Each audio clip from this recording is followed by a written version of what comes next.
Dalam menyambut bulan suci Ramadan 1444 Hijriah tahun 2023, Forum Komunikasi Pimpinan Kecamatan atau Forkopimcam Darul Kamal bersama tokoh agama, tokoh adat, forum kecil, dan segenap lapisan masyarakat melakukan ziarah dan doa bersama ke makam Tengku Cik Empu Tring, salah satu ulama besar di Aceh pada Kamis 16 Maret 2023. Dalam ziarah dan doa bersama itu, Camat Darul Kamal Subhan SMM menyampaikan bahwa kegiatan ziarah ini merupakan tradisi tahunan yang dilakukan dalam rangka menyambut bulan suci Ramadan. Kegiatan yang dilakukan berupa doa bersama hingga bergotong royong membersihkan makam.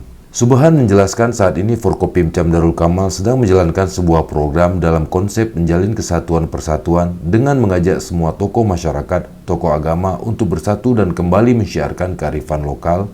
Karena di Darul Kamal banyak sekali para ulama utusan Allah Subhanahu wa Ta'ala bermakam di sana.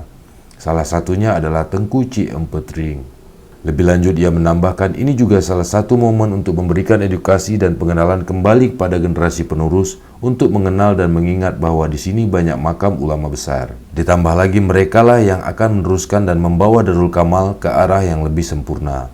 Kapolresta Banda Aceh Kombes Pol Fahmi Irwan Ramli SH SIK MSI yang ikut hadir pada kesempatan itu berharap kegiatan seperti ini dapat dilakukan seterusnya hingga ke depan di seluruh Aceh karena ulama-ulama yang ada di Aceh merupakan sosok penting di Tanah Rencong yang berjasa dalam perjuangan Aceh sejak dulu. Sementara itu, Imam Mukim Darul Kamal Rusdi Sufi SPDI menjelaskan Tengku Cik Empu Tring dengan nama asli Syekh Ismail Al-Ashi dikenal sebagai ulama dan penghimpun kitab 8 atau kitab Jam'u Jawami Al-Musanafat yang mana kitab tersebut masih digunakan di seluruh daya dan pesantren di Aceh serta beberapa lembaga agama di Nusantara. Kitab 8 merupakan kumpulan 8 karangan karya ulama Aceh yang membahas tauhid, tasawuf, dan etika. Kamar Rusdi menambahkan Tengku Cik Empu Tring juga penghimpun dan editor kitab Tajul Muluk yang di dalamnya terangkum beberapa karya ulama Aceh. Kegiatan ziarah dan doa bersama ini diisi dengan yasinan dipimpin oleh Abati Mukhtaruddin Sufi, pimpinan Dayah Bustanul Zahidul Al-Amiriyah, dan tahlilan oleh Abi Muhibban MPU Kecamatan Darul Kamal.